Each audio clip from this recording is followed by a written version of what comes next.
Welcome, everybody. We have to have our weekly joke, right?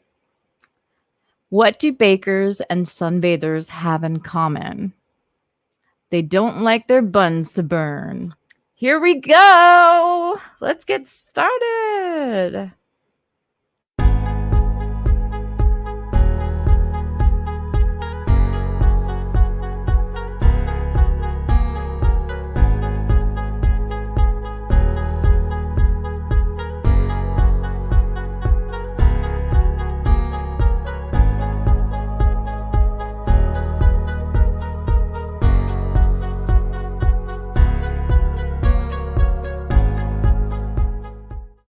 Hi, everybody. Welcome to Design Career Network's Get That UX Job.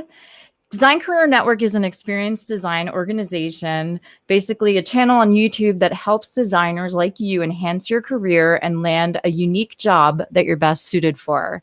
I'm Andy Galpern. I'm a senior growth designer, a content strategist, and a producer. I'm also an entrepreneur. I've worked for countless startups and large corporations on both product and marketing design. I spent the past 2.5 years consulting for Adobe as both a designer and a writer. And my main goal is to help companies and people grow their brand and their audience through beautiful design and great experiences. I'm also a big advocate for design education, giving you the whole bio today. And as an entrepreneur, I started Cascade SF, an organization here in San Francisco almost 10 years ago. And when the pandemic hit, we started Design Career Network, which is basically weekly live streams to help designers succeed in their careers. And if you ever have a suggestion that you want to learn about, like a topic, let me know. I'll go into our upcoming topics sometime throughout the event. And take a deep breath. All right, here we go. Today we welcome Pek Pongpaet, founder and chief UX officer at Impekable. Pek is an entrepreneur and a talented designer who helps enterprises and startups achieve their goals through product strategy, UX design, software, and app development. Pek's agency, Impekable, creates meaningful experiences for global brands, including Google, Panasonic. I'll say that again. Google. His agency creates meaningful experiences for global brands, including Google, Adobe, Panasonic, Accenture, and more. And Pek also mentors entrepreneurs in product design and branding through companies like Techstars and also 500 Startups. He gives back to the community through mentoring. That's how I know him, because he mentored at a Cascade event, or actually a couple of Cascade events here in the Silicon Valley. And today he'll teach you how to set up and run your own design agency the right way. We'll kick things off with a presentation from Pek about starting your own agency, and then we'll have Q&A where you can ask Pek questions that are relevant. Stick around. We also have some prizes to give away throughout the event. And here we go. Let's bring Pek on board. Okay, hold on one second. All right. Welcome, Pek. Hold on. Look at we need to bring your camera down. Sorry. Welcome for having me, Andy. Thank you so much. There you go. Can you hear me, guys? Can you hear me okay? I can hear you okay. You might want to make it a little bit louder just for the sake of... All right. Yeah. Right here. There you are. Okay. Yeah. So let me go ahead and get you set up. He has a presentation, and I'll add that to the stream. And then I'm going to hide away, and I will come back in a bit when you're finished with the talk. Any questions that you have, you can ask them throughout the comments section, and we'll get to them eventually, as long as they're relevant to the event. By the way, if you're an entrepreneur or maybe even a freelancer, or you're starting out in your career, or you're trying to do a career change, this talk is for you. I myself have run design agencies, and it's not easy, but it can be really rewarding and a lot of fun. And I'm excited for Pek to share with you all of the insights that he has about running a successful design agency. So thanks, Pek. Take it away. Myself. Thanks for having me, Andy. First of all, I want to thank Andy Galpern for even asking me to speak here. I'm very humbled to give this talk. And I also want to shout out that this Design Career Network channel has some amazing content. So if you're just starting out, there's lots of content, everything from how to work on your portfolio, how to upgrade your LinkedIn profile, negotiating salaries, and in this talk, if you wanted to take the next step and create your own agency. So in this talk, I will give you a high-level overview of some of the skills and some of the considerations that are needed to start a successful design agency. So with that, we'll get started. All right. I'll give you a brief agenda. So first, there'll be introductions, and then also asking, if this is even some questions you should ask yourself and some considerations. We'll get into the skills required, and then topic 3 will be defining the systems and processes to get in place, and then we'll provide you with some resources as well as give you a little summary, and then we'll do an AMA. Feel free to ask questions in the live chat. Andy and I are watching for that. So first of all is designing an agency for you. And so really, this conversation is really about setting up any agency. Some of the ideas here, really, if you want to start not necessarily a design agency, it can also apply. First, the pros. So is running an agency for you? Let's get some ideas. Well, the pros, you are your own boss. You can set your own hours. You can pick your own clients. Is it updating? You learn a lot of skills, not just design. And you're building something of your own. And by that, I mean the company. And you get to work with people that you want to work with. That is both your clients and the people you work with, your team. And here's a few of the cons. Number one, I think it's very important, is there is no infrastructure or structure. If you start a new company, it's a blank canvas. As opposed to working at a company where everything is set for you and you just have your work to worry about, right? You're given instructions, you're given a framework, you're given assignments, who to report to. It's very structured. When you have your own company of one, when you first start out, there is no structure. And if you crave structure, you either have to be motivated enough to create structure or build that structure yourself. Otherwise, for some people, that's a really hard transition. Number two, you may not want to do other things. So like if you like to design and you love design and you just want to do design, maybe creating your own company or agency isn't for you, because there's just a lot of other things that you actually have to do other than the craft that you set out to do. So that's an important consideration as well. So which is, you have to do a lot of the other stuff than just design. And if it doesn't, then it's hard to have a successful agency. When you have your own company, your mistakes are yours to clean up. So that can be good or bad. But in a bigger company, maybe you have a team to swarm around you. There's some processes and systems in place that mitigate mistakes. But if you're new and just starting out your own agency, you may make a lot of mistakes. And typically they'll cost you both your time, financially, clients, and so on. Finally, some of the cons. If most of your life you had a salary and your revenue is, your income is pretty steady, meaning like every month you can count on this a paycheck and a certain revenue amount of money, running an agency is money can be pretty lumpy. So like certain months, you might do more work and get more clients and be really busy, and certain months you might not have much work and therefore get paid not as much. So that can be for some people, another source of stress. It certainly was for me. With that, I'll like to do some introductions. So allow myself to introduce myself. So my name is Pek, and I started Impekable. Just to make it super obvious, that's the Pek in Impekable. I've been in the tech industry for over 20 years. I've been running my agency for about 10 years. It'll be 10 years later this year. And I started my career as a developer first. I have an engineering background. And at some point I decided, this is not as fulfilling. I really started to see design and really good design work come up in doing engineering. I didn't notice, like, oh, this is interesting. I think I might like that part more. So I became a self-taught designer.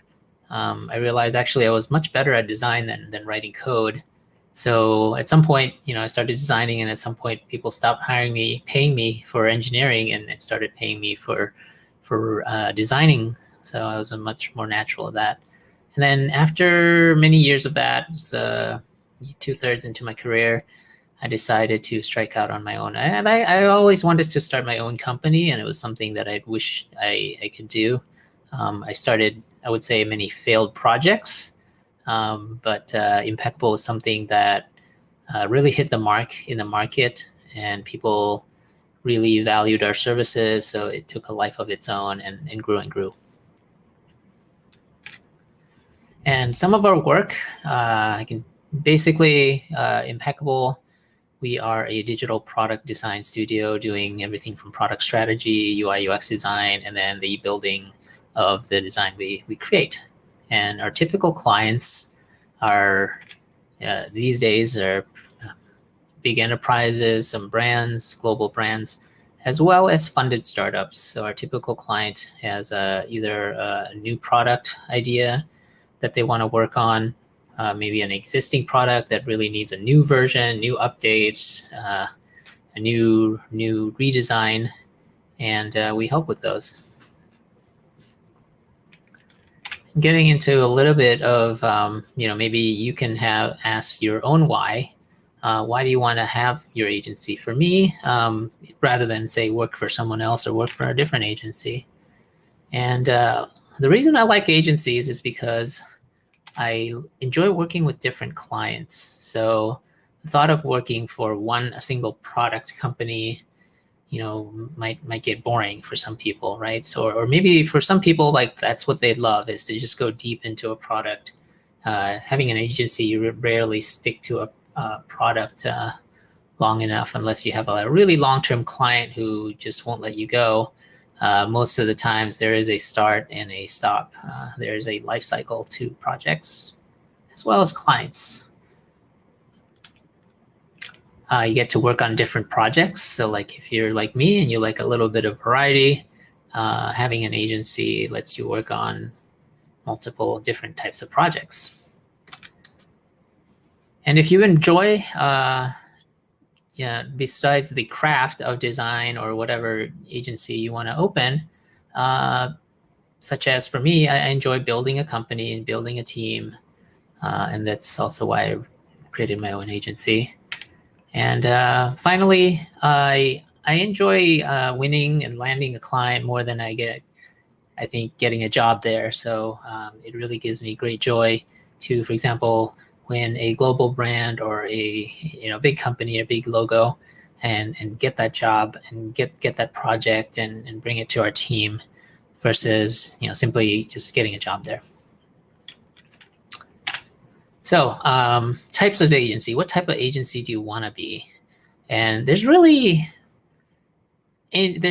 no kind of restriction to that. If you provide some sort of design service, you can start your own agency, and then very cheaply. There's really no huge startup capital requirements. And I'll show you a few examples of agencies, some that are highly well known. So Frog Design has been, even before I started my own design agency, I've always looked up at Frog, companies like Frog or IDEO, who have done some amazing work. So if you write content, for example, you can have a content strategy agency. So That's not even design. It's just another type of agency. Another agency, Wordsmithy, by my friend Laura. She does only copy. So like, we might design the interface, but somebody needs to write the copy on the website, inside the product, white papers, email campaigns. That's a different type of agency as well. Some of you in the design industry may have heard of Pentagram. They're a great branding agency. So they do a lot of branding. They don't do, for us, we do SaaS design. So the design of digital software products, whereas a company like Pentagram might design the brand, the identity of a company. Then there's also very kind of specialized agencies. So like in this one, they do UX research. So they only do UX research. They don't do the design.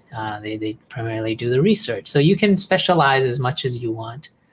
So there's no restriction on, in fact, the more specialized you become, the better, because there's a clear value proposition. If you do everything, number one, it's really hard to be good at everything. And two, it's really hard to staff for everything. So I think the more, because then the people are not interchangeable, right? If you are a generalist company where, hey, you have one app designer, one web designer, one copywriter, one UX researcher, when it's not so busy, your folks are not interchangeable. Whereas if you only do one thing, people can move around different projects, and yeah. All right, so we get into the next section is skills. So here are some of the skills that I consider important when creating a design agency. And the number one is sales. And for, I think, a lot of creatives, or engineers for that matter, sales can be discomfort, can feel sleazy. So I'd like to share, as someone who was an engineer and designer who never had any formal sales training, I'd love to share some of my thoughts on what I think sales is. So to me, sales is about asking questions. It's about qualifying. It's about listening. It's about taking notes, painting the picture, and pitching, and networking. So we'll dive into some of these. Some of these are pretty self-explanatory. So asking questions. So here are some of the questions I ask. So imagine you have your first meeting. I typically want to say, hey, what do you want to get out of this meeting? What would be a successful meeting? What information do you want to leave with so that you can make a informed decision of whether you want to work with us? That way we get to I make sure I cover those points.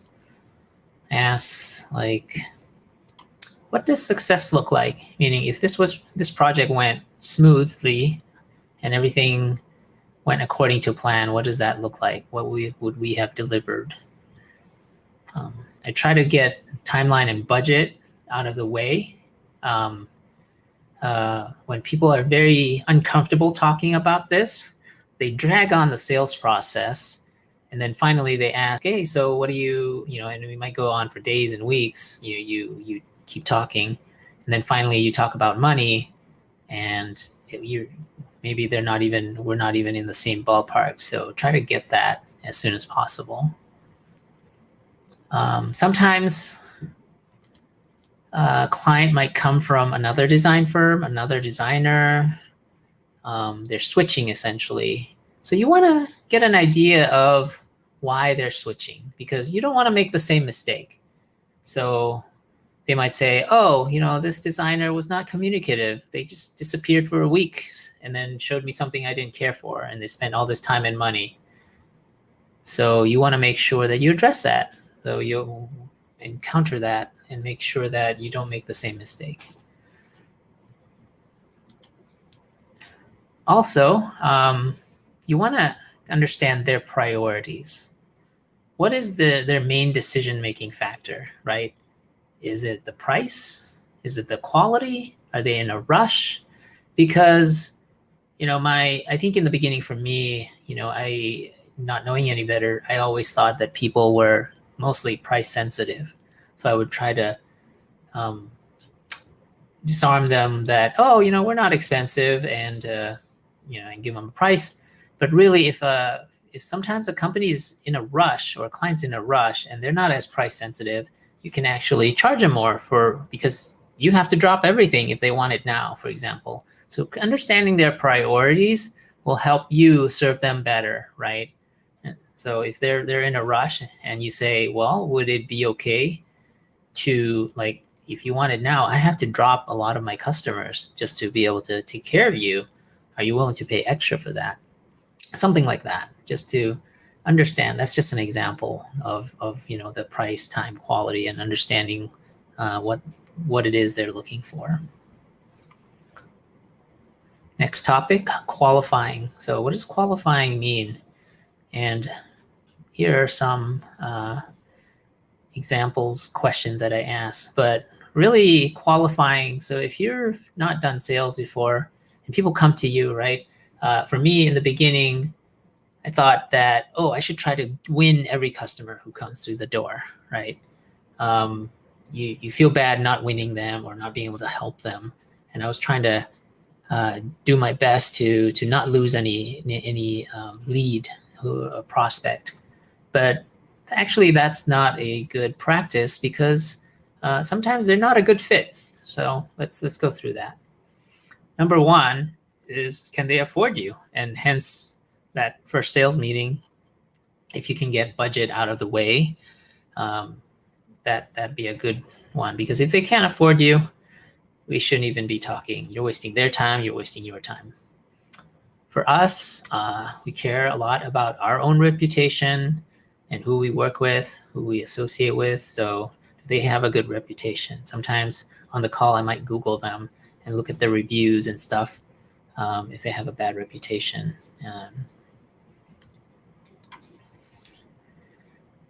When you ask them questions, how did they answer? For example, like in working with a previous agency or previous designer, are they blaming everyone else for their failures, when they're switching?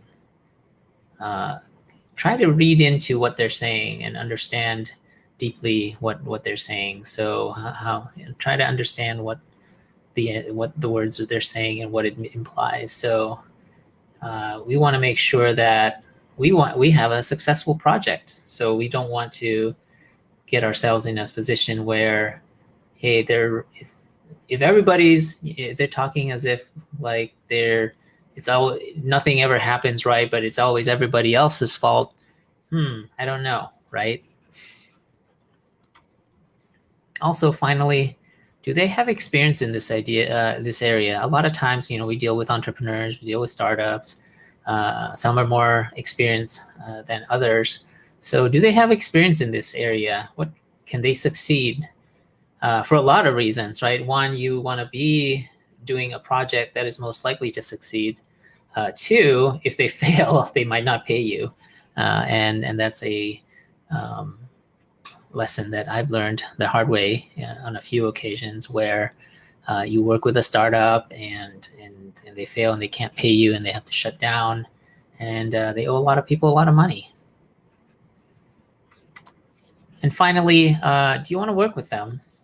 These are just some of our own criteria, not all, but some.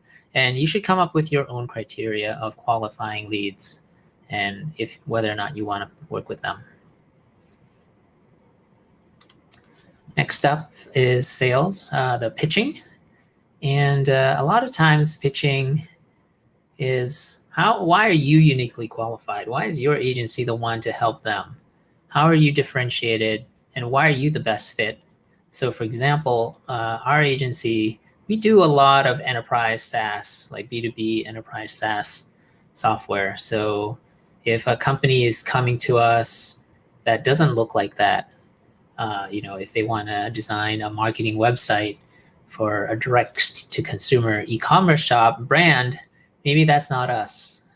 But if they have SaaS that's enterprise. Maybe it's dealing with, maybe designing a new CRM, a time tracker, a new workflow tool for business. That might be us because we have a lot of examples to speak to that. Make sure you restate what they want and what they need back in their own words and address that, because it helps make them understand that you understand. If what they're saying and you speak back in totally different ideas, different words, they're not going to have a strong sense that you understand what they want. Right. So, and once they've expressed that, how are you addressing all of those concerns? If their wants is, I want this fast, I want this to be blah, blah, blah. How are all your points that you're in your pitch addressing all those wants and all those needs? How are you de-risking their decision for them? Finally, do you have supporting material, supporting examples, right? So hopefully, when you have an agency, that the work that you say you do and what the client wants you to do should be kind of in the same vein, and you can show existing material work to give them the confidence that, hey, you can do this work. Like for us, we design a lot of software, so we can show a lot of examples to give our clients confidence that we're right for the job.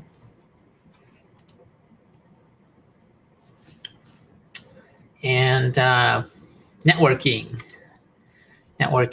A lot of designers, engineers, maybe tend to be a little bit of introverts, and so this is networking sometimes is a dirty word, and I want to make it not a dirty word, and I'll kind of illustrate how I think about networking after years of having to have sales. Otherwise, if you don't have sales, you can't have a business. People don't magically just give you money unless people don't know you. So for me, I think of networking first as like just make new friends. For example, like right now, anybody who's in the audience should try to connect with me on LinkedIn. I'd love to know you. Connect with me on Twitter. Try to find me on LinkedIn. And become my friend. And we can talk about stuff. Connect on. And how do we connect? Well, connect on commonalities, right? So sometimes when I connect with people, I try to engage in conversation to find out what their interests are. And on LinkedIn, it's a little easier, right? Or Facebook or Twitter, you can see common friends. You can connect on common cities, common friends, similar jobs, type of thing. Just whatever you can connect on. People will feel like there's a connection there. Talk about personal interests. So it's not make it all about work, right? If you connect on personal interests, it's people don't think like, hey, you're just about the sale. You're just about, and it shouldn't be just about the sale. It should be about building new relationships. And that to me, that word at Impekable at my company, we talk a lot about how we really want long-term relationships. Our work, our clients is really not transactional, meaning we don't just do a project and leave. That's not ideal for us and shouldn't be ideal for them. So we want long-term relationships. We want to be their trusted advisor. So therefore, I think you have to create relationships. So I myself am an introvert. So how do I hack networking as an introvert? Well, one way is, for example, like giving talks is a way of hacking networking.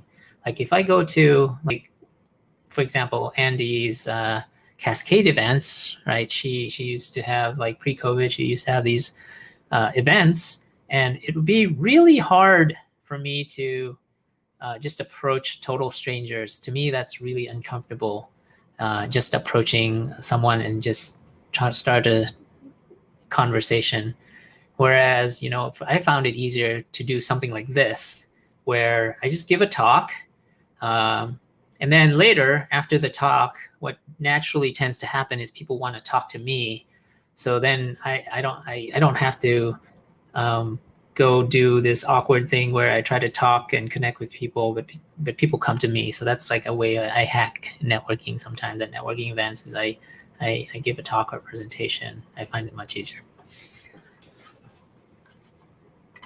As part of the sales, I also include portfolio. So, and actually, this channel has lots of content in how to do portfolio. So I'll just add my 2 cents to it.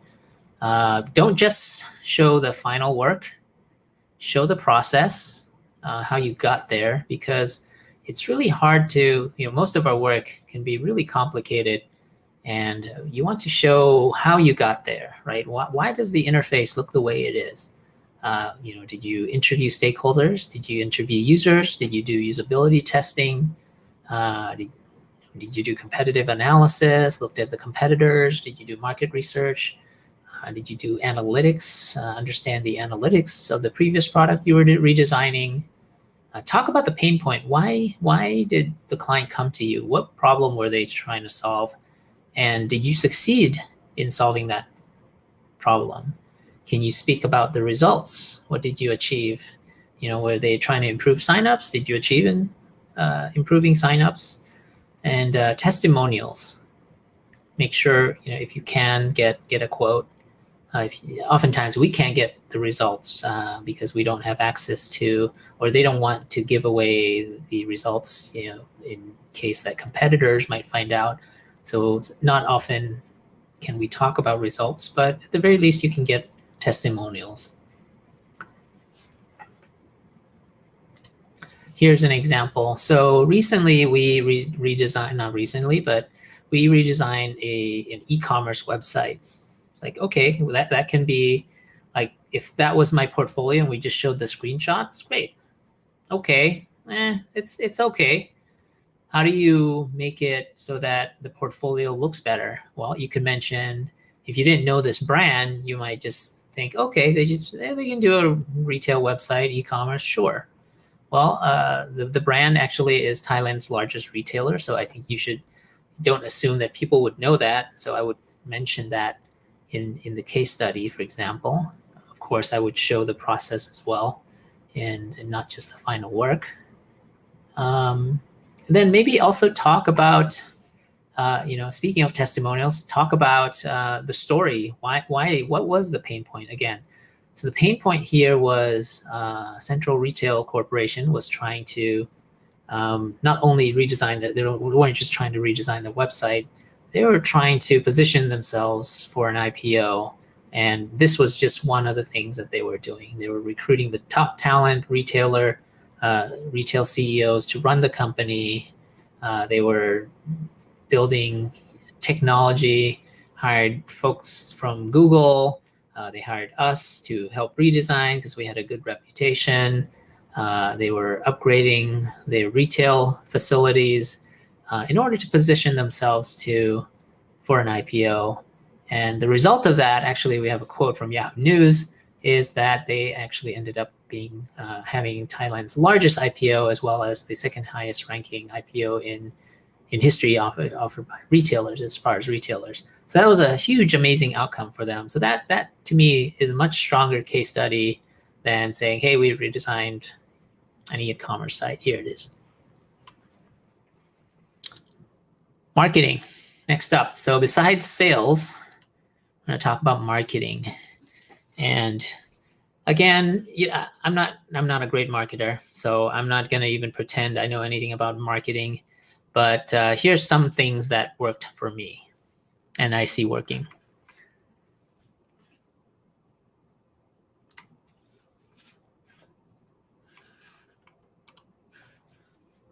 First of all, show your work. And I've shown a few examples. I am pretty active on LinkedIn, and I follow a lot of designers, or I'm connected to a lot of designers. And some of the designers who don't have a lot of experience, but what they're doing is they're showing their work. They're showing concepts and ideas that they're putting together. And I really think it's cool to see that and you can see that the engagement is really high. So some of these people, they're just posting their work. And again, it's kind of like a case study. One of our designers, Simona, she's regularly posts her work on social media and gets good engagement. As you can see from the results, there's people do engage with that. People see that. So I highly recommend making sure that you show your work. This one is a little different, is being real. And what I mean by that is just instead of corporate speak, just be a bit more transparent and open as a person. So during, I created a post during COVID.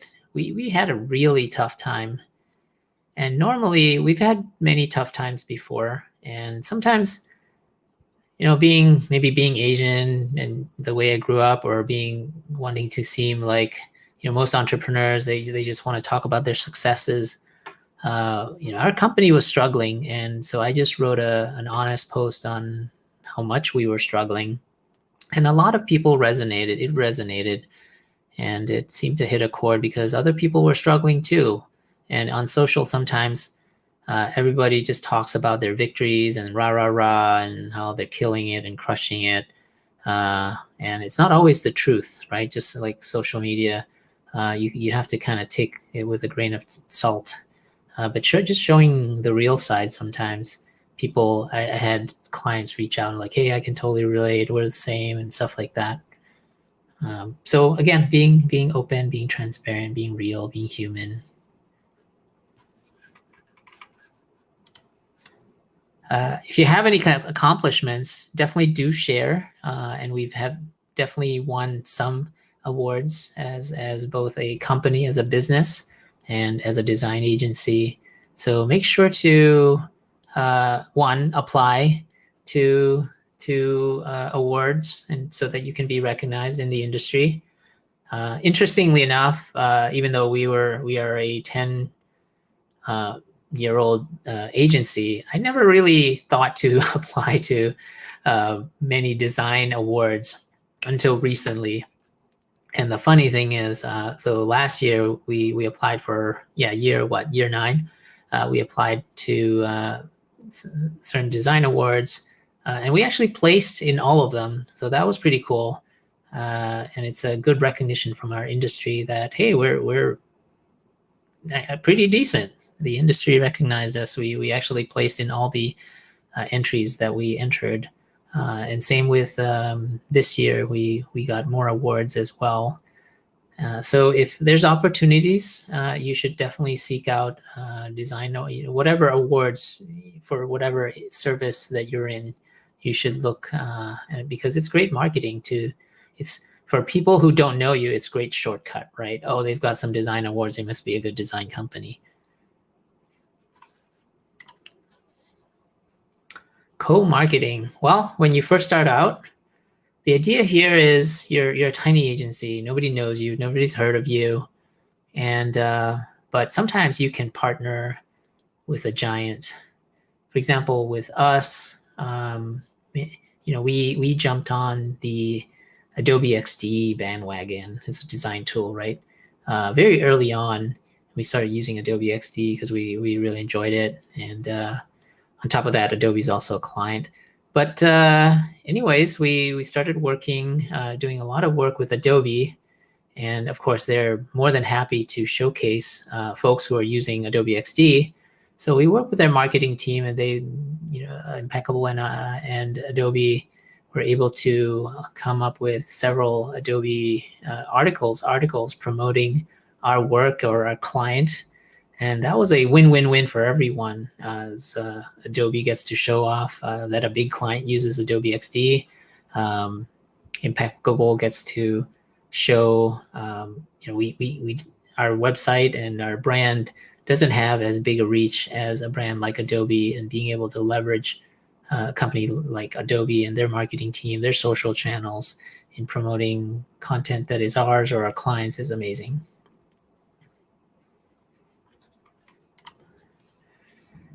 And finally, another thing, and this is is what I call stunts or thought leadership. And this is a little harder because it requires you to maybe think a little bit or come up with some innovative idea.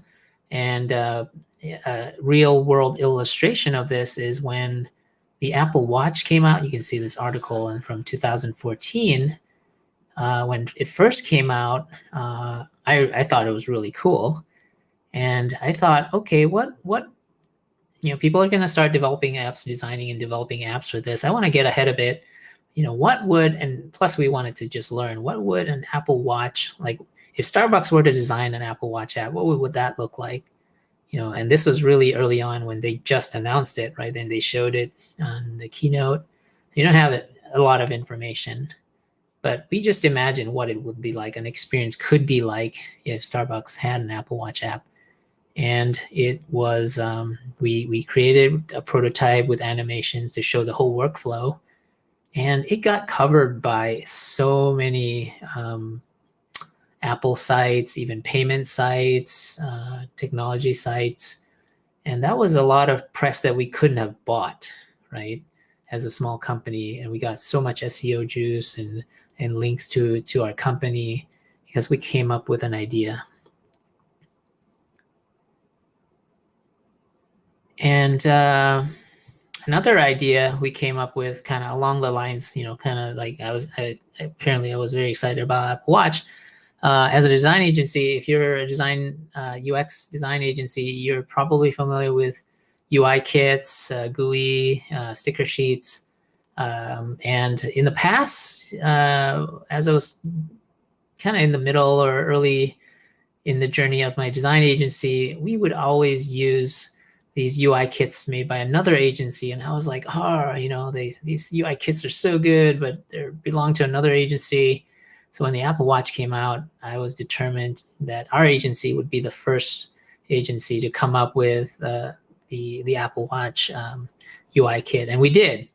And that ranked really well as a free resource. So we got a lot of downloads and visibility and traffic from that resource. So coming up with trending resources and free tools and templates is really useful marketing tool.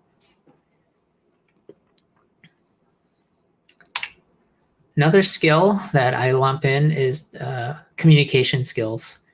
You can't just be good at your craft. If you can't work with people, it's hard to have a successful agency.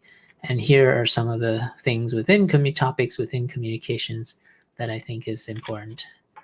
Number one is a little bit of small talk. And what is that? Why is that important? Well, people are human, and people like to work with people they like.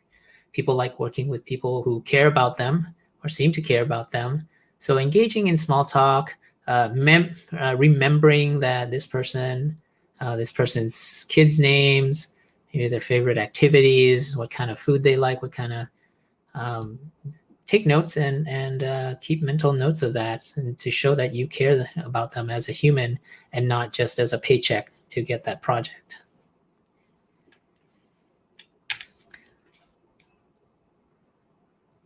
Listening. This was a tough one. I would say I learned this from this quote. I got so much out of it because I was suffering the same thing. Sometimes I catch myself, like before I knew about this quote, I wasn't really aware that sometimes I'm just in a hurry. When people speak, I have a good idea. I'm just waiting for my turn to talk about and share my great idea, versus really, really listening, active listening and paying attention and being present. And that's a skill that I think is very, very important, whether or not you have an agency. Speaking. Oh boy, that's a tough one. I frankly suffered from this as well, but make sure to sound professional. Make sure you get rid of the ums, the likes, you don't want to talk like this, and say likes and yeah all the time, and it just doesn't come off professional. So speak with intention, speak thoughtfully, and get rid of ums and ahs, likes, you knows, and all these filler words. All right, leadership. If you want to grow a company, having leadership skills is crucial. And here's kind of the stages of leadership that I saw when I was building my company. Managing, growing, empowering, coaching, and trust. So when you hire your first people, typically they're probably individual contributors, and you're just managing them. You're making sure they do the work, right? And you're working with a team directly. And the next stage is you're giving them, you're training them to take on more work. You're growing them to take on work that they otherwise couldn't do. So you're growing them. Then you empower them. Then you give them more responsibility. Now they're doing the job that they weren't hired to do initially because they've grown, because you're growing them. So now you have to empower them and give them more responsibility so they can take more, so they can free you up so you can work on the business, not in the business. And as you give them more responsibility, they're not going to have the experience that they have to be able to successfully do this. So coaching, if you have a lot of experience and you're hiring people who are junior or mid, then it's your job to not just manage them to do the work, but now you're acting as a coach. And then finally, you're entrusting them to, so that way, if you have a vacation, you want to take a sabbatical, after you coach them and grown them, you can feel you can have the trust that they'll do a good job. And this doesn't even get into other levels. As you grow the organization, and you might be growing, you're working with different layers. For example, as you grow, you might have a team of managers who manage underneath you, who then manage individual contributors. But some of the skills, again, now you're growing your managers, you empower them, you're coaching them to become coaches. It's very meta. This is something that I learned very late, and I wish I'd done it sooner, is in order to have a successful business is you have to have systems, processes, templates. And why is this even important? As a creative, I was not great with thinking about these things, but it's really important if you want to have a successful business that can scale beyond a little boutique shop. And why is this? Because having systems, it's so that someone else can do the work like you do, right?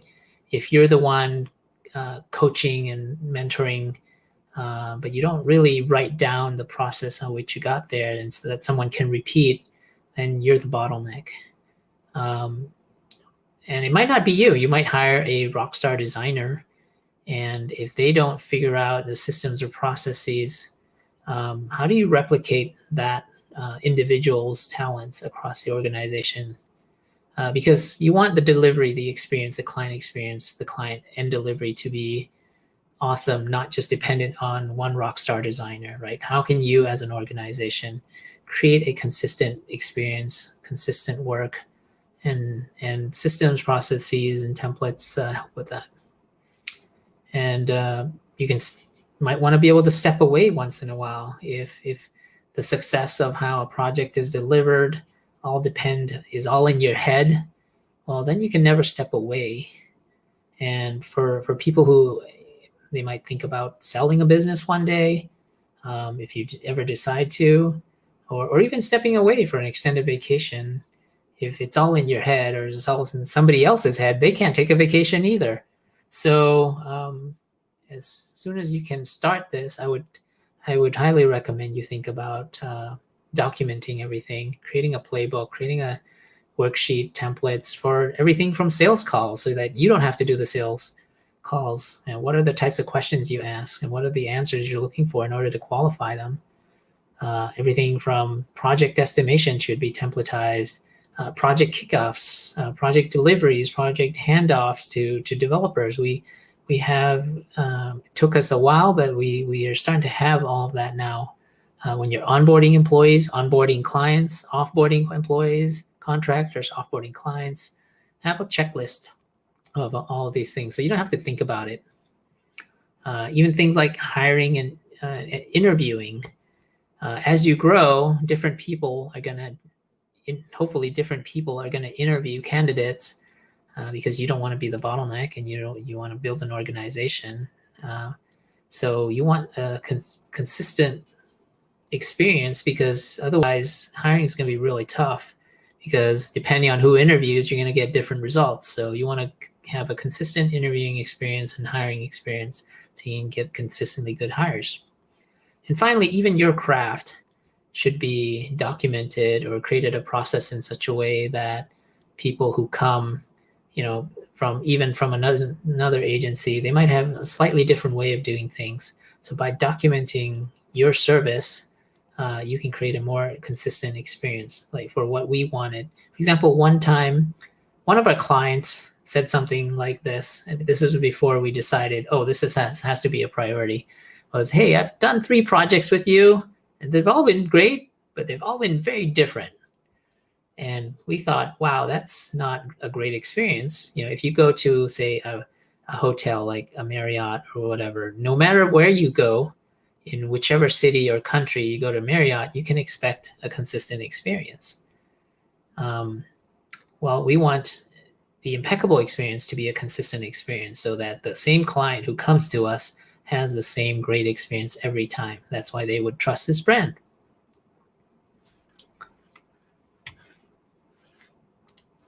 All right, so now we get into some of the resources I found useful. I love reading, so we're gonna share some of my favorite books. E-Myth is, just take a screenshot, or we'll share this presentation. I had to learn about sales. So I read a lot of books on sales because I was not a salesperson. So that was something that I educated myself in. And then books on leadership, because I had to become a leader. I was always a craftsman, individual contributor, but nobody taught me. I didn't go to school and learn leadership skills. And so I needed to read a lot of books on leadership. And then books about great companies. Jim Collins writes several good books, and Great by Choice is one of them. And I have a small company, and not like a Google or anything like that, or a small agency. So Small Giants is a good book. And there's so much content besides books. One of the YouTube channels besides the obvious, Andy's channel here, is The Future by Chris Do. I really have to promote it. He does a really good job of talking about pricing, talking to clients, objections, portfolios, identities. So great channel, another great channel. ADP List. So this is a great place to find mentors, to talk to mentors. It's a community of mentors and mentees. So you can just sign up, create a profile, say, hey, I'm looking for mentors, and you, in certain areas, you can type in the company name or the title and find mentors and schedule time with them. Podcasts, I like listening to podcasts, so and that's just how I consume content besides YouTube and reading books. And so see, these are some of the podcasts. The last one, obviously, a little bit of self-promotion, is my own podcast. And finally, that's pretty much it. So we're gonna look at the questions. So Andy, if you'd like to come back, we're gonna open this to AMAs. Wait, did you call me? Yes, I did. Oh yeah, that was great. That was awesome. Oh my gosh. And everybody, this will be on YouTube. So if you want to go back and review anything that you've missed, possibly, we still have Q&A, and we also have a couple books to give away. And I'll leave this on the screen for a second. You can find Pek. Can everybody hear me okay? I'm always curious if my volume is too loud or too quiet. It sounds okay? Am I clear? Am I coming in clear? Okay. Loud and clear. All right. What is it? We have a couple books to give away today. And let's zoom in. Well, actually, here, real quick. You can find Pek at Pek Pongpaet on Twitter. On LinkedIn, Pek Pongpaet. I learned how to say your name properly, finally. And also impekable.com. And also Pek created the Google Sheets plugin for Adobe XD. That was really, really useful. Well, your agency did, and I thought it was so cool. Wait, Pek, can you lower your camera, or should I maybe? I'm like, we have to be the same height. Our eye line, so our eye line should be similar. I should use this hand because my nails are actually painted on this hand. Oh, look, we have people. Okay, so anyway, check it out. We have books. Mastering Collaboration by Gretchen Anderson. We had her here a few weeks ago. And Gretchen is amazing. This book is genius. It's filled with a lot of tips on how to work with people on your team and how to communicate better, how to work with different people in different situations. And it's like, this book is kind of like I would say it's like a playbook. It's like very, very simplified, has a great user experience. I wouldn't normally want to endorse the book, because actually, no, that's not true at all. But I highly endorse this book because it is very useful and simple. So, and then Gretchen also donated a bunch of books. She donated this one called Within, which is a design leadership book. And it's really beautiful, actually. It's like very, very beautifully laid out. I'm like, I got to show it with my right hand because I actually painted my nails on one hand. That's all I had time for today. Hold on. A design system established in isolation is a dangerous thing if you take it too seriously. Ooh, sorry. I'm trying to figure out this camera thing. What else do we have here? It's just kind of cool. There's like, it's well laid out, it's well organized, and there's tons of good tips featuring design leaders. These are just big text, but there's also really small text with stories and examples, and we'll be giving these out. I have a couple copies for those who answer the first question. Okay, here we go. Here's the first question. Y'all ready for this? Okay. Question number 1, and those who answer first and the correct answer first will win the prize, and you get to pick the book. Question number 1, how do you make it easier to train new employees and have a consistent experience for everything you do? Answer in the chat. Do you know the answer to this, Pek? I want people to answer that. I know. How do you make it easier to train new employees? Maybe that you'll go away and collaboration, of course, that's important. But like, how do you make it easier? Yes, Salman Sahid. Did I say it? Hopefully, I'm really bad at pronouncing names because I need to obviously learn more names to pronounce. But you got it. Document your process. So I felt like that was such a great, valid point. And that's not just like design agency type of thing. Like, okay, I'm running my own business. That's like every single company that you're going to work for, especially companies that are bigger that want to scale. Whether you want to scale or not, you want your process documented. You want everything really clear. And also, I really love how you talked about interviewing. Like, you have your interview process, a consistent set experience, basically a playbook for everything. So you're like well organized, and that way you like have a clear vision for your company culture and how you communicate to basically your employees and also everybody outside of your company. So I found that to be so helpful, Pek. So okay, salmon. Is it salmon? Yeah. Salmon makes me want sushi, but although it's probably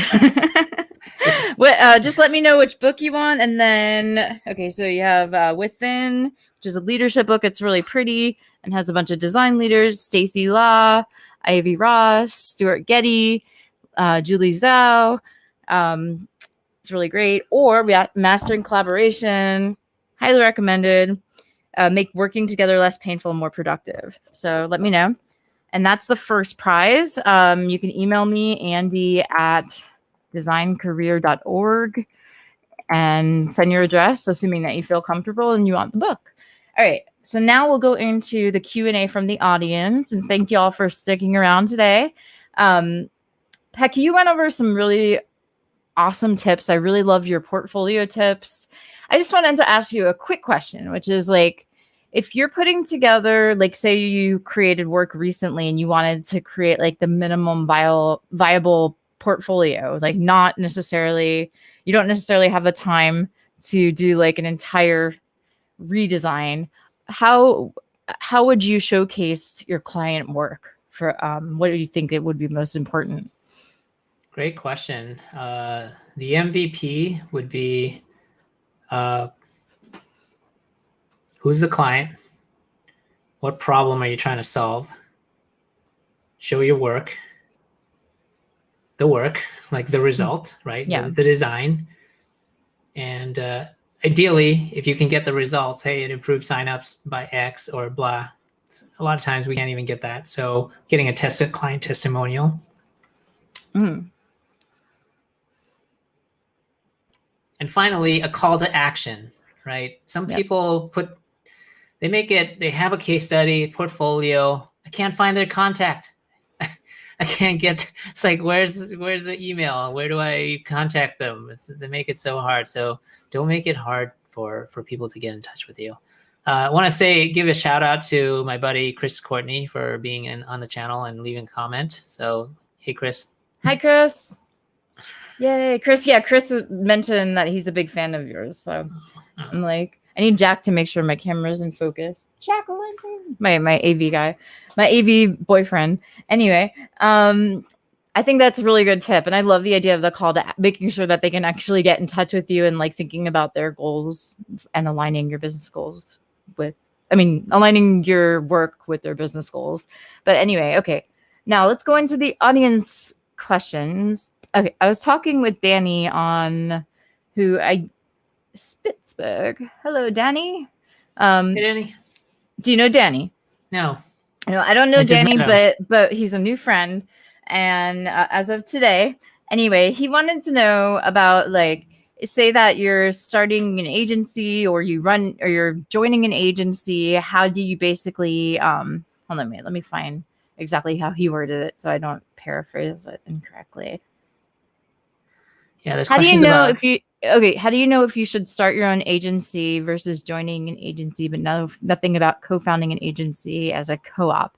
He was wondering about, like, how do you, like, basically include a bunch of different people and, like, run an agency and have extreme, like, ownership across the entire agency versus have it be run by one person. Yeah, so I see here, will there be questions about co-ownership instead of one benevolent dictator? You're assuming I'm a benevolent dictator. I don't no assumptions, just maybe it's a personal experience. Yeah, or shared ownership. Yeah. So I own Impecable 100%, but even the way we run it, we now have an executive team who helps make decisions. So no, I'm not a dictator. We want to create, as your company grows, you want people to feel like they have some ownership and some decision and some autonomy and some capability in terms of their agency, right? So I think incorporating people's feedback, even though there is no co-ownership technically in this company, we do profit sharing, but people do have a voice in our company, and that's one way of running it. So that's one thought. If you're talking about just being business partners specifically, in general, whether it's an agency or not, I think you should be clear on the contributions of each partner and what are they bringing to the table. Andy, you're saying something, but I think you're muted. Oh, okay. Yeah, so I would say, for example, it's not unheard of to have a business made up of, the designer and then maybe a salesman who they go into partnership together, where a sales co-founder might find all the sales, get all the customers, and then maybe a design founder does the work, and that's the partnership. I think it should be clear.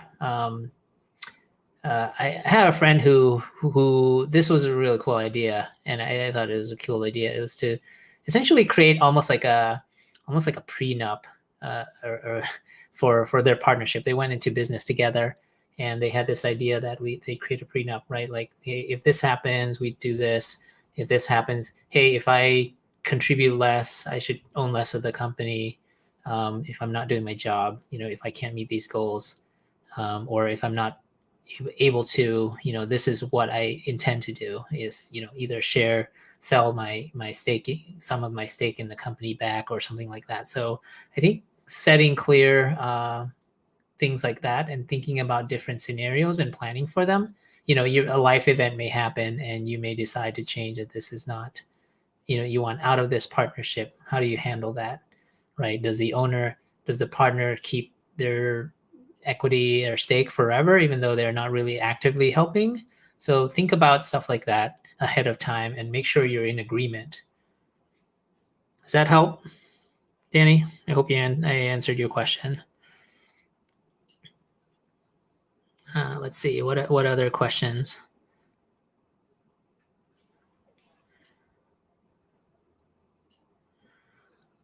One question, if one CEO owns the agency and runs it their way, the values of the agency, is it theirs alone, or multiple people co-own and share its values? So when you bring people on into a company, invariably their values kind of, unless you're like a dictator and you don't take anybody's input and you just want it your way, but you might not, you can do it that way, but I think that way people might not stick around your company very long, because they don't have any agency or autonomy to be able to make decisions, because everything is top down. For us, we value everybody's input. In fact, a lot of these processes and playbooks and templates we talk about has taken a bottoms up approach. I'm not dictating all these processes and playbooks. They're the ones doing the work. So they come up with the processes that they're using, and they're documenting that process. So it's other people's input. The word is empower. So you want to empower people, and they'll feel proud that they got to make a decision and contribute to the team. I hope that answers your question. It's really good advice. Can you hear me now? Sorry about that. I know I wasn't. I was just trying to fix my focus because I went out of focus with my camera. I wanted to make sure that you could see me well. No. Anyway, okay. Let me ask you. Actually, so here's a question for you, Pek. What are the softwares that you use to run your agency? Maybe time track employees, or like bill clients, create contracts. What do you use? What do you highly recommend? Sure. For project management, we use ClickUp. We used to use like Asana. We use Trello at some point, but right now we use ClickUp. Time tracking. So as a consultancy or agency where some of the projects are time and materials, you want to have accurate records of your timekeeping. So we use one called Toggle. There's many, but we use Toggle. For our sales and sales pipeline, we use HubSpot. HubSpot has a free, their freemium CRM. Their free version is quite powerful, and you can get pretty far going on free for a long time. What else do we use? Confluence for our wiki. We're a G Suite company, so we use the G Suite tools, so Google Docs, Google Slides, just because of the remote nature of we don't want to be emailing files around. So cloud-based document. For signatures, we use HelloSign. We use QuickBooks Online for our invoicing. And that probably covers most of it. What about for like, okay, so what about setting up your company as far as like, are you an LLC, or did you how did you go about setting up your company? And like, is it, I know you're based out of Cincinnati now, or Ohio? Chicago, just kidding. Chicago. We're actually, my best friend is in Chicago right now. So you're my new best friend. No, but you're awesome. But anyway, beyond that, the laws are different based on the agency, the type of agency that you're going to run. It depends, like that. What is the cost, and where would you recommend people go to get incorporated, Oh, or possibly get that's it? kind of beyond the scope of my talk here. But you Okay. should get a good lawyer. You should learn about the laws of employees versus contractors. You should have a good bookkeeper. Yeah, there are things that are worth hiring professionals to do the job, and I think employment law is one of those, and accounting is another one of those, and keeping books and taxes. So stuff like that is until you get to this, big companies like Google's have in-house counsel. They do it so much that they have that, but as a small agency, it's highly unlikely that you'll ever have like a lawyer kind of permanently on retainer. So maybe hire for that. I have another question relative Yeah. to like that, but before, like, actually, like, I got lucky because my dad and my brother, they're both CPAs, so they've always like like registered. I've always been like able to have no problem with setting up my businesses. I've had many different corporations, actually S corps, LLCs, and also what I've heard is like, okay, so for like Hike is a really HYKE is a great for designers, or well, for anybody who like is looking for an accountant, or for like managing over like 100K or a certain amount in a freelance type of business. And then for setting up your business itself, I know that I'm gonna promote, but nobody pays me to promote this stuff. I do this because my friends actually use the products, and that is Zen Business, is a way to set up your own LLC or S corp. And they have really awesome design. So anybody who has great design, you can trust them, of course. No, actually, do your research. But my other question is this: if you're, I know this is beyond your scope, and we talk about like somebody who's just starting out, but like, say that you're setting up contracts, and how do you know, like, do you always have to pay for somebody to help you understand them, or is there like an easy way to break it down and make it easy for you to do business with companies? I know some people read all their contracts and try to do it as much as they can themselves. For us, I always try to have someone overlook it, because I know myself. I think it's really knowing yourself as a leader and as a person. Are you very detail oriented? I think I'm more high level when it comes to this type of stuff, the legalese. So I know my weakness, I know my kryptonite, so I have professionals to do that. Now, when it comes to design, I kind of know my stuff. I You listen sure to my do. designers, No. and my intuition and my experience. But when it comes to legal, I turn to the professionals. Yeah. That makes sense. And then the other, okay, so then I'm sorry, I'm asking all the questions, but No worries. I'm like, these are things that I think, people like want to learn, at least myself, that I want to learn. But the other question is about, let's talk a little bit about like retainers or designers. How, like, so this could be like seen from both the hiring professional, where you're actually hiring a designer, or maybe you're actually a designer getting hired for work. How do you feel like, when you hire a designer, what is a general way that you pay them? Do you pay them a retainer? Like, do you give them a certain amount up front, or do you bill them hourly, or is it by project? Which way do you prefer to work with designers, Pek, from a business standpoint? It really depends. Nowadays, we used to be really contractor heavy, and nowadays we're more employees. We like to build a team and a culture and a strong culture. If they're employees, if they're contractors, there's certain things you can and cannot do. So if we want to create a culture, we want to train the people, have a consistent experience, invest in them. The employment is the way to go. So we pay them salary.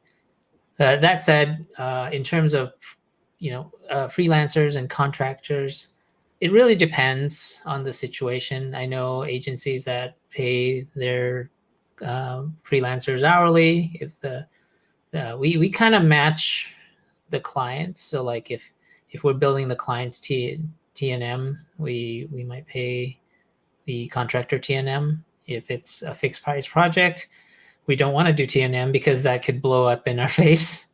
So it kind of matches the cadence of the client, generally speaking. And really, it should match the business and what's your business model.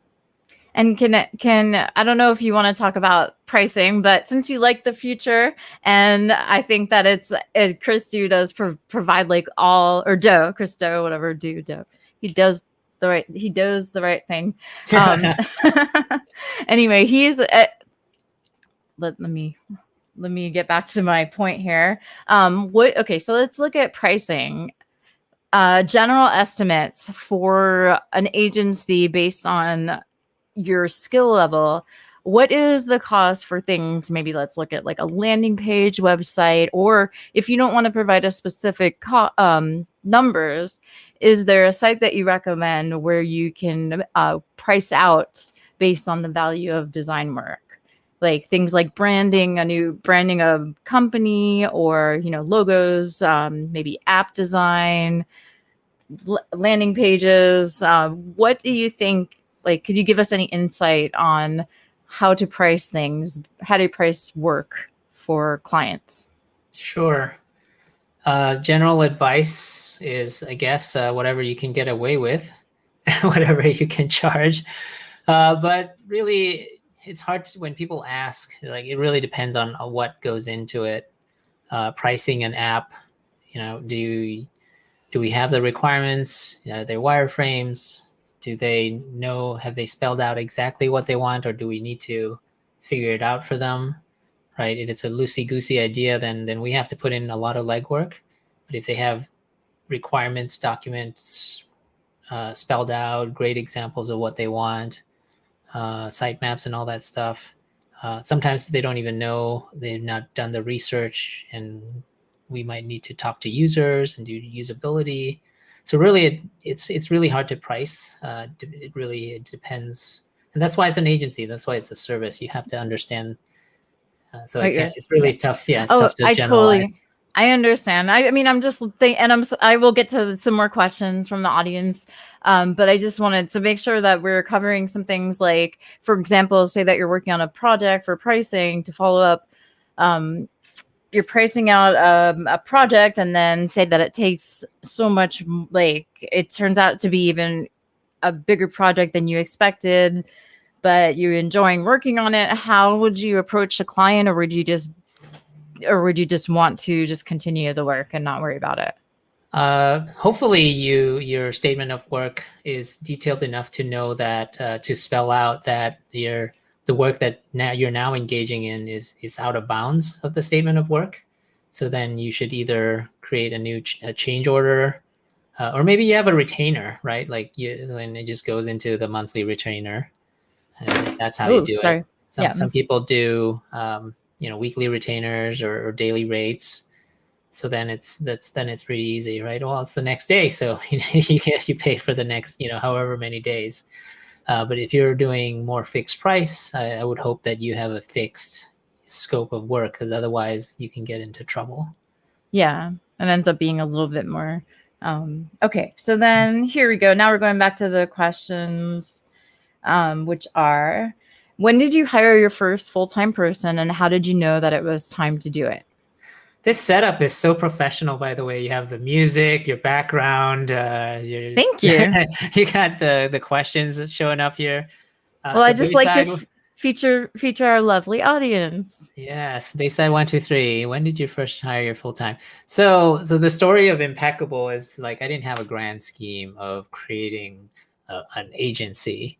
I was a freelancer. I started out as a freelancer, and people liked my work, and they all wanted me essentially full time, right? And I was working a lot of hours. I had like 2, 3 clients, and they all wanted me as full time as humanly possible. And I was working very long hours. And after about 3 months of that, it's like if I keep doing this, I'll keel over and die. So I hired my first part time person, who was at the time a design intern of.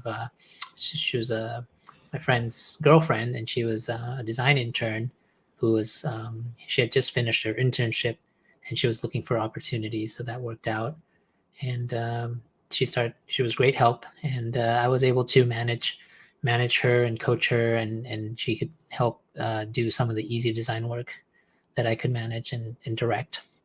So that worked out well. How did I know when it was the time to do it? Well, I was working more than 80 hours a week, so I couldn't sustain my pace, so I needed help. So I realized that I needed someone, or I needed less work, and I wanted to grow it. I didn't want to say no. But okay, so following up, this is a great question, by the way, because it's always a big deal when you hire your first full-time employee aside from yourself. It's like, wow, we are growing. This is awesome. But like, okay, so another question following up with the stack of software, what do you use for managing like billing for like full-time payments? I know a lot of people use Gusto. Gusto. Yeah. Sorry. I love Gusto as a contractor and an employee, but I was wondering what it is that you use. Yeah, we use Paylocity right now. So we've outgrown Gusto, and we use Paylocity. That's awesome. Yeah. Go Pek. How many people work at your agency? About 40 people right now. Wow. That's okay. I didn't realize it was that big. I realized that you had like a lot of big time clients and everything, but 40 people, that's a big agency. I mean, I'm like, where you're going to open, do you have more than one office and multiple We're completely cities? remote. So we used to have one office in the Bay Area. And it was a nice office. I liked it a lot. And, but most of the team, I would say even then we were probably like 70, 80% remote. So that we had one small office in the Bay Area. It's a pretty nice office, but only people local to the Bay Area would come in the office. And then everybody else already worked from home. And this pandemic, it made me realize, well, I always knew that we kind of had slightly two cultures, right? Like the in-office culture consisting of the small number of people who went in the office, and then the remote work from home culture. And I always felt like it was not a sort of a level playing field, if you will, where people in the office got to hobnob with me, whereas then people who work from home never got to see me. And what we would do, though, we would have twice a year, yearly gatherings where we would use some of the profits to fly out everyone to the Bay Area. Nice. Have an twice a year. Yeah. Those are always, which is not really offsite because it's on site. Yeah, but like for people who don't live there, and I actually think all companies should have a remote workforce. I mean, for the most part, it's really, and also it's really great for like localization, understanding, how to reach different kinds of people, and also like broadening your brand. So I don't know, and making it easier for people to actually work from home. Do you have time to stick around for a few more questions? Of course. Okay, awesome. Yeah, because we're almost over, but I feel like we have a lot of questions, so we may as well. Yeah. All right. This was a question asked earlier, actually. What's the best place? Basically, what's the best place to find designers, or what's been a good source for you to find good contractors or employees? Number one is your network and the network of your team, because good people know other good people. So that's number one, because you already also know them, or somebody in the company knows them. Number two, we use LinkedIn. We use job postings on LinkedIn, and we also use, I forget what we use, but a lot of these job posting tools will post multiple job job boards. So we use one of those. I forget which one because I'm not as involved. But the idea is not to use one source and just use a tool that will post to many. That way you get the most spread. And also changing sometimes I've seen companies change the title of a particular posting and post it under a few different titles to kind of cast a wide net and see who they attract, because it could be like the same position, but they're not describing it in the title properly. So it's like that, like a growth designer, product designer, marketing designer. I don't know. That's one thing that I've had personally. Okay, and then we have Monica. Hi, Monica. I know you said that really the law thing. Yeah, it's a big deal. Pek, how do you engage your lawyer? Is it by retainer? By the way, you're free not to, if anything is too personal, you're welcome to hold back. But how specifically do you consult them prior to taking on a project? Yeah, they typically, for a new client, typically a big enterprise has something called a master services agreement or independent services agreement. And that's like a big, onerous legal document that you have to agree to. And they'll have requirements of whether or not you can use contractors, whether you do background checks for your employees, what are your remediations if they're not happy, refund policies, payment terms. Those are just, who owns IP and how's that settled. So a lot of legalese, a lot of small print, and a lot of stuff. And every big company has their own. We try to have our own, but when we deal with big corporations, they usually have their own.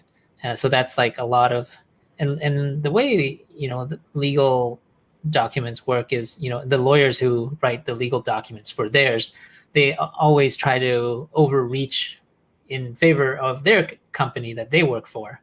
So a lot of times it's ridiculousness overreaching. And so our lawyer, when we engage with a new client, there's a lot of redlining that goes on. And then, so how we work with our lawyer, we just pay her. We work with the same lawyer for as long as the firm's been around. So we're fortunate that way. And so we just, it's however long she takes. So we have a trusted relationship. So we trust her to not burn up hours. And, she tries to work as efficiently as possible. So it's awesome. Yeah. And where did you find your lawyer? Through your network or? Yeah. So when I first started Impekable, we were working out of a co-working space in the Bay Area. So that was really great. If I just worked out of my own home office, and then I wouldn't know anyone, right? But during this, of course, it's pre-COVID, right? But yeah. I worked in a co-working space that had, and this was when I first started out as myself, before I even had other people working for me. I went to a co-working space because it felt lonely working by yourself all the time. So having that community, even though everybody was doing their own thing, that was really helpful because, you invariably things come up like, hey, who do you use for a lawyer, or who do you use as your bookkeeper, or what do you do for XYZ? You can just turn around and ask someone. So I basically asked someone in my network, in my co-working space. That's how I found that. That's awesome. So part of Cascade, like my design organization, is actually a big thing pre-COVID, but actually now we kind of do this remotely. Is like I will go to companies. Like I was actually like eating lunch at like one day like LinkedIn, at Rackspace, which is a co-working space, or WeWork, and then Twitter. Like I will jump from place to place. Like 2 to 3 times a week, I'll go to a company and meet up with a designer and just learn about their work, or maybe even just somebody who's not a designer, like somebody who works in machine learning, and try and understand what they do. But it's just like, it's really awesome. Co-working spaces are so awesome, even if you're just like a guest, because, as we move further away from the pandemic, it's a really great way to expand your network, to meet a lot of different people and actually maybe possibly learn about their trial and errors. And a lot of them run educational events. So you can, and they have a lot of networking. Just don't drink too much. No, I'm just kidding. But okay. And then Monica, by the way, if you're still around, you get a book because we have 2 books. This Within, which is a design leadership book, or we have Mastering Collaboration by Gretchen Anderson. Awesome book. These are both great. This one is more prettier. This one is more like organized information. This is more like a whole playbook about how to collaborate.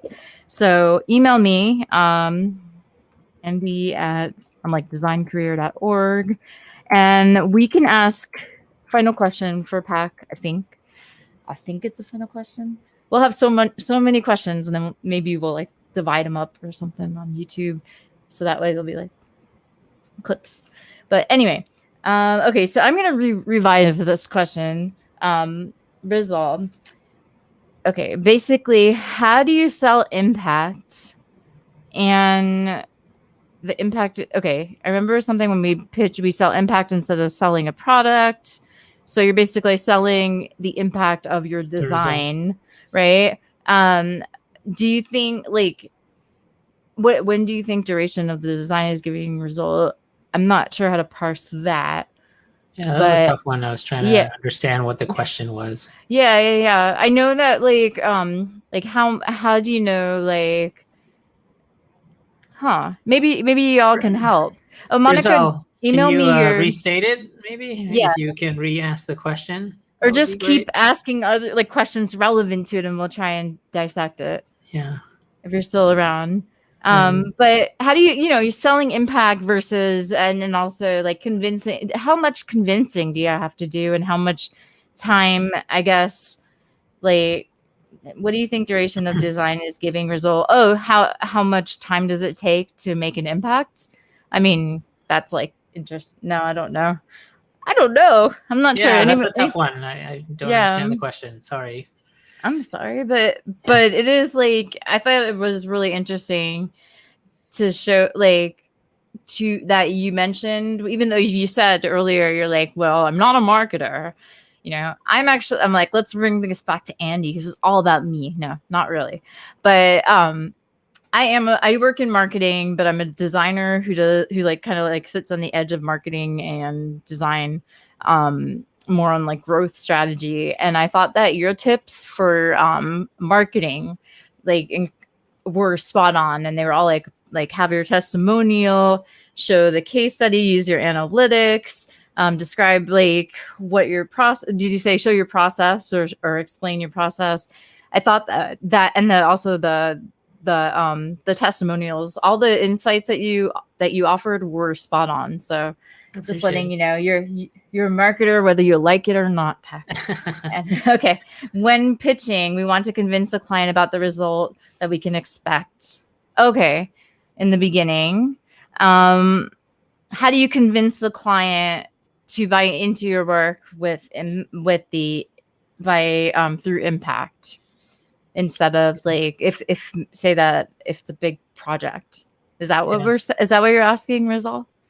We want to convince the client about the result that we can expect in the beginning. Well, yeah, I think maybe what you're trying to say is you're restating their pain point, right? Like, why do they want to redesign this app? Why do they want to redesign this homepage?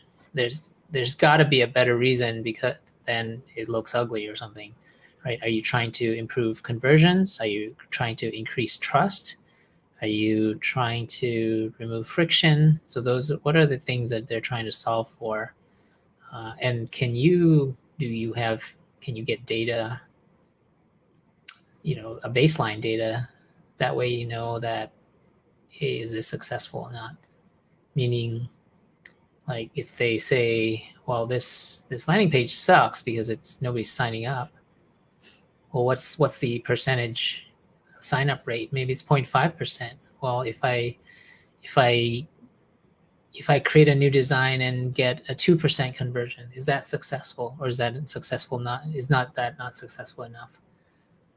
So that you want to be clear too, right? Like you want to improve by what is success? By 0.1%, 0.5%, 2%, double, triple, what does success look like, right? I basically rephrased it like that's how I would phrase it. How do you convince a client to hire you for a project? And you're saying like basically, but he was on the right track because he was like show impact, and you're basically explaining how do you show impact. Is that correct, Pek? Yeah, I think so. Yeah, I think so. And you can talk about case studies, results. Yeah. For example, the one I was alluding to, right? We didn't just redesign an e-commerce site. We played a part in their biggest IPO. We were part of a bigger strategy to maximize their IPO, and it was quite successful. Yeah, that's amazing. So you're adding value basically by convincing them that you can add a lot of value to their brand, and by them paying you, they're going to make money and have a better success with their business. So it's like, it's a great question. Okay, everybody, we are done. We are closing the doors. We are done. So, but before we go, I just wanted to tell everybody what's going on. And first of all, thank you, Pek. That was fantastic. I loved your presentation, especially the Q&A. You have so many great insights, and I'm like picking your brain. Everybody really appreciates it. And like if anybody is late to the party, you can always rewind and go visit Design Career Network, youtube.com/Design Career Network. You can watch my joke in the beginning. It's the best part. No, I'm just kidding. But anyway, just wanted to let everybody know next week we're actually rewinding, and we're going to have our first UX night since last year with Chris Galello. And it's going to be about the intersection of research and data and design.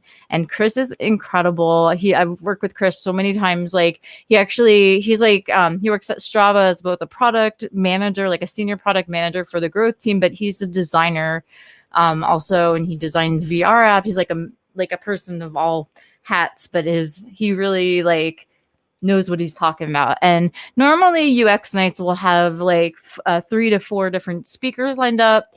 This time we're just having one. And so for that reason, I'm opening this up as a free event. Usually we charge $25-$30, maybe $50 for a ticket, but this is free, and I will post everything on actually, if you want to know more information on that, I'll have everything up probably by tomorrow at designcareer.org. UX Night is part of Cascade SF.